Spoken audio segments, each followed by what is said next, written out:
Assalamualaikum warahmatullahi wabarakatuh. Ada yang di dalam, Pak? Alhamdulillahirabbil alamin. Hamdan katsiran thayyiban mubarakan fih, mubarakan alaih, kama yuhibbu rabbuna. Wassalatu wassalamu ala Nabi Muhammad sallallahu alaihi wasallam. Yang sama-sama kita hormati Bapak Ketua Pengadilan Agama Surabaya, yang kami hormati Ibu Wakil Ketua Pengadilan Agama Surabaya, Bapak Ibu Hakim, Bapak Panitera, Bapak Sekretaris, dan seluruh jamaah salat zuhur yang berbahagia. Pertama-tama marilah kita panjatkan puji syukur kehadirat Allah Subhanahu wa taala atas segala limpahan karunia-Nya, sehingga kita diberikan kenikmatan, kesehatan, dan juga kenikmatan Islam, sehingga kita dapat berkumpul kembali di Aula PA Surabaya ini untuk menjalankan sholat zuhur berjamaah. Salawat dan salam semoga selalu tercurahkan kepada Nabi kita Nabi Muhammad Sallallahu Alaihi Wasallam. Allahumma sholli alaihi. Bapak, Ibu hadirin yang dirahmati oleh Allah, pada kesempatan kali ini seperti biasa agenda kita setelah ba'da sholat zuhur berjamaah adalah bersama-sama kita akan menyimak dan juga mendengarkan tausiah yang pada kesempatan kali ini akan disampaikan oleh Yang Mulia Bapak Dr. Andes Hamzan Wadi SHMA.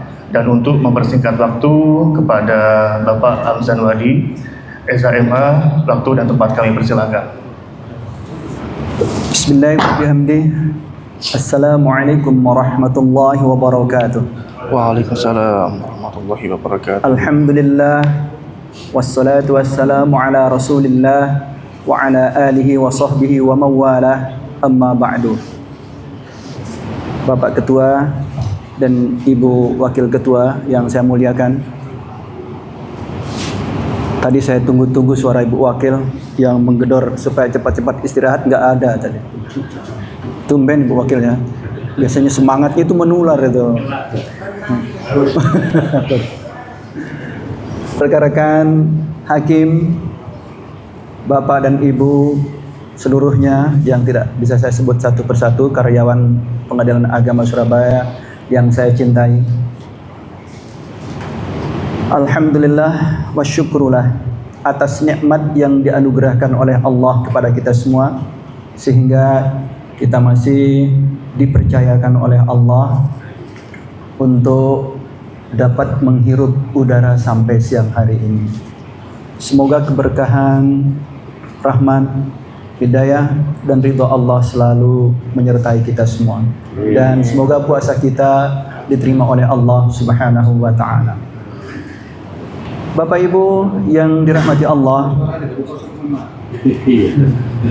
saya ingin menyampaikan satu hal yang terbiasa kita dengar, yang sering kita dengar, yaitu kata-kata istiqomah. Kalau dulu waktu Pak Samarul Falah itu kalau bilang istiqomah itu katanya itu ikatan istri yang takut suami kalau di rumah. Itu kan kalau Pak Samarul Falah. Tapi yang kita bicarakan kali ini istiqomah dalam arti yang didefinisikan oleh para ulama. Saya sengaja mengambil istilah ini karena sering saya di dalam sidang atau di mana saja, sering kita yang secara tidak sengaja itu mempergunakan istilah-istilah yang enggak tepat. Contohnya kalau ditanya, saudara sudah punya anak berapa? Insya Allah 4 katanya. Itu kan istilah yang salah kalau dibilang insya Allah 4. Jadi kalau insya Allah itu dalam istilah agama itu illam yasha lam yakun. Kalau insya Allah artinya belum. Kalau sudah, alhamdulillah sudah 4. Banyak istilah-istilah yang kadang-kadang kita mengucapkan secara spontanitas tapi nggak benar. Kayaknya agamis betul, tapi salah tempat. Ya, Bapak Ibu hadirin yang dirahmati Allah, kata istiqomah sering dipadukan dalam istilah keseharian kita itu dengan kata dawam atau mudawamah. Saya mencari-cari definisi istiqomah. sampai saya sempat mencari buku-buku yang dulu, tapi nggak saya bawa aslinya ini. Kitab At-Ta'rifat, ensiklopedi definisi yang ditulis oleh Al-Jurjani. Tapi di dalam yang saya searching, karena aslinya saya nggak ada di sini, ada di rumah. Itu ada macam-macam definisi yang diungkapkan oleh para ulama. Satu tentang kalau definisi menurut bahasa, istiqomah itu adalah ta'dil, lurus, tegak lurus. Kayak dalam hadis itu Rasulullah itu pernah menggariskan apa itu istiqomah.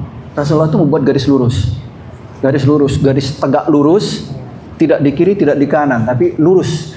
Itu istiqomah. Sedangkan menurut istilah itu beberapa pendapat para ulama berbeda-beda. Yang intinya istiqomah itu adalah mengerjakan suatu amal soleh secara konsisten, tidak pernah tertinggal barang satu kali pun atau barang sesaat pun. Kalau sudah dijadwalkan tetap seperti itu. Jadi istiqomah. Kemudian ada muradibnya, persamaan yang walaupun agak berbeda. Dalam istilah agama itu ada namanya dawam atau mudawamah. Itu mirip artinya dengan istiqomah. Di dalam At-Ta'rifat sendiri dijelaskan oleh Imam Al-Jurjani, Al-Hafiz Al-Jurjani menjelaskan bahwa istiqomah dengan mudawamah itu termasuk salah satu dari muradibnya, persamaannya. Akan tetapi kalau saya coba melihat dalam dalil, dalam nas, saya tidak mendapatkan perbedaan yang paling mencolok, kecuali saya mendapatkan dalam waktu yang dalam pengertian saya sendiri, kalau yang istiqomah itu intinya itu pada masalah keimanan. Masalah keimanan, ketakwaan. Sebagai contoh, dalam Al-Quran disebutkan istaqim kama umirta. Kemudian Qul amantu billah tsumma istaqim. Sedangkan kalau mudawamah atau dawam itu sebagaimana hadis yang diriwayatkan oleh Imam Bukhari dari Ummuna Aisyah, bukan Anda ya, bukan Bu Ica.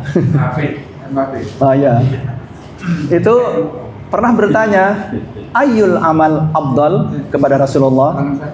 Rasulullah menjawab afdalul a'mal ya adwamuha wa in qalla. Itu jawab Rasulullah adalah adwamuha wa in qalla. Seabdol-abdol perbuatan atau amal itu adalah perbuatan yang konsisten, dawam, walaupun perbuatan itu kecil atau sedikit. Dari beberapa dalil ini, maka saya ngambil kesimpulan kalau istiqomah itu lebih bertitik tumpu pada masalah keimanan, sedangkan kalau dawam itu lebih bertitik tumpu pada amal-amal soleh. Tetapi kita tidak perlu mempermasalahkan tentang perbedaannya. Yang jelas istiqomah adalah termasuk muradib atau bagian kata mudawamah. Hadirin yang dimuliakan Allah,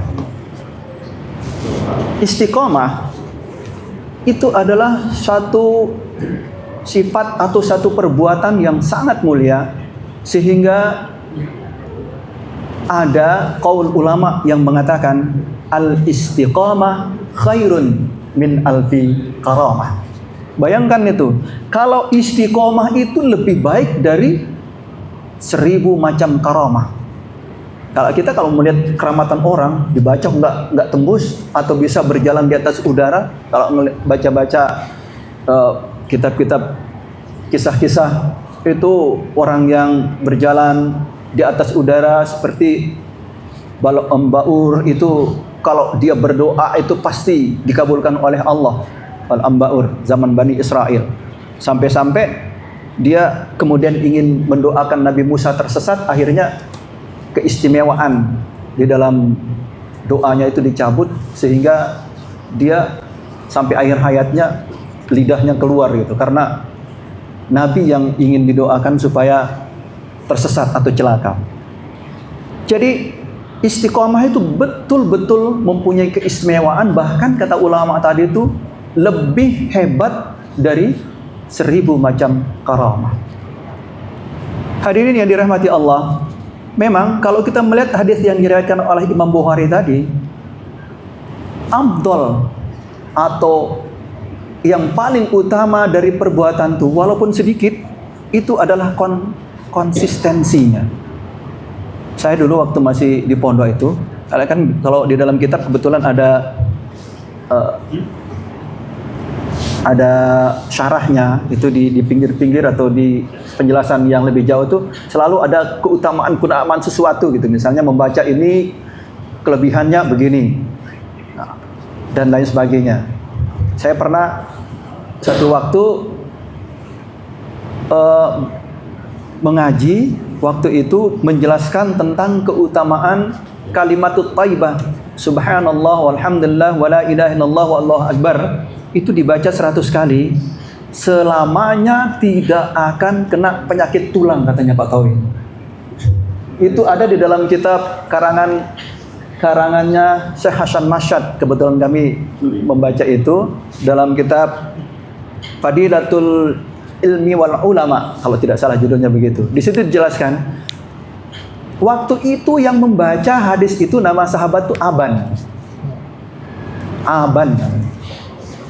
Lalu sedangkan Aban itu sendiri rematik gitu loh. Beliau menyampaikan barang siapa yang membaca subhanallah walhamdulillah wala ilaha illallah akbar sebelum subuh 100 kali tidak akan kena penyakit rematik, pokoknya namanya penyakit tulang. Ya. Pak Tawi ini sengaja saya bacain tuh Pak Tawi itu.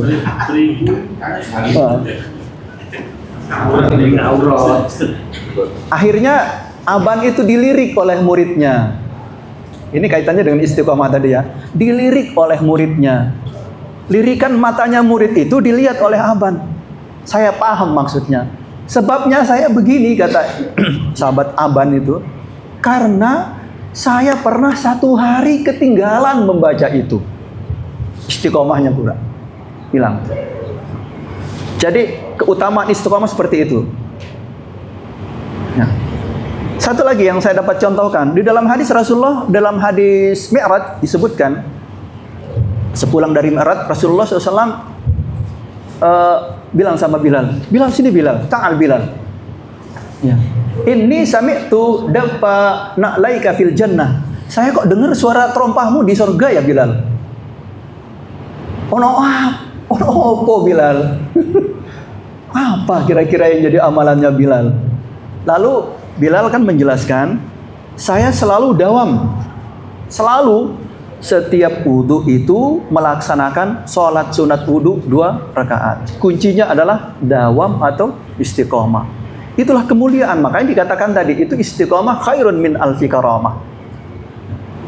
Suara terompah Bilal sebagai jaminan masuk surga itu karena selalu setiap wudhu dan dia dawamul wudhu. Kalau batal wudhunya selalu wudhu lagi. Setiap wudhu langsung dikerjakan sholat sunat wudhu. Batal lagi misalnya nanti wudhu lagi. Kemudian sholat sunat wudhu. Suara terompahnya sudah ada di surga. Itu Rasulullah sendiri yang menjadi saksi tentang hal itu. Hadirin yang dirahmati Allah. Ada hal yang sangat penting. Misalnya di dalam kitab Riyadhus Shalihin dijelaskan, orang yang istiqomah dalam melaksanakan hal walaupun dia kecil. Contoh yang dijelaskan di dalam kitab Riyadhus Shalihin, misalnya sholat jamaah ya. Sholat jamaah di masjid ya, misalnya selalu istiqomah. Apabila satu waktu ada uzurnya, uzur syar'i, maka walaupun dia tidak datang ke masjid, maka nilai jamaahnya tetap didapatkan karena dia tetap istiqomah. tidak melaksanakan itu karena memang ada uzur syar'i. Hadirin yang dirahmati Allah, saya agak lupa apa yang semuanya anukan itu. Ada hal yang ingin saya sampaikan ya ini. Jadi yang terakhir, pernah suatu waktu, contoh lagi, Sultanul Aulia, yaitu Syekh Abdul Qadir Jailani, mengumumkan di masjid. Beliau mengatakan, besok hari Jumat saya akan memperlihatkan kekeramatan saya. Wah, akhirnya jemaah pada saling bercerita. Besok hari Jumat, Syekh apa tadi? Abdul Qadir Al-Jilani akan mengumumkan, akan memberitahukan kepada jamaah tentang keramat yang paling hebat yang dimiliki oleh beliau. Akhirnya berita itu terus menyebar ke seluruh warga. Lalu tiba hari Jumat, setelah selesai melaksanakan sholat Jumat, beliau berdiri di mimbar, kemudian mengumumkan, saudara-saudara sekalian, saudara-saudara tahu kemarin saya sudah mengatakan begini-begini. Sekarang saya ingin bertanya, apakah khutbah yang saya sampaikan tadi itu sama dengan Rasulullah? Atau berbeda dengan Rasulullah? Sama. Apakah sholat yang saya lakukan itu berbeda atau sama dengan Rasulullah? Sama ya Syekh. Puasa saya sama semua. Itu kemudian Syekh Abdul Qadir Jailani mengatakan, itulah kekeramatan saya yang paling besar, yaitu istiqomah dalam apa yang diajarkan oleh Rasulullah Sallallahu Alaihi Wasallam. Statement closingnya, dulur sekalian, mari kita melaksanakan perbuatan yang walaupun kecil, tetapi kita tetap harus konsisten agar kita mendapatkan kemuliaan dari apa yang kita laksanakan, walaupun itu ringan-ringan saja. Demikian, mohon maaf bila ada salah dan keliru. Wassalamualaikum warahmatullahi wabarakatuh. Waalaikumsalam warahmatullahi wabarakatuh. Baik, demikian tausiah yang disampaikan oleh Bapak Dr. Andes Abdul SIMA, dan semoga kita dapat mengambil hikmah dan juga memetik pelajaran yang disampaikan. Dan di sini saya selaku MC, mohon maaf apabila ada kesalahan kata. Wabillahi taufiq wal hidayah, wal inayah. Wassalamualaikum warahmatullahi wabarakatuh. Wakil murid puasa dan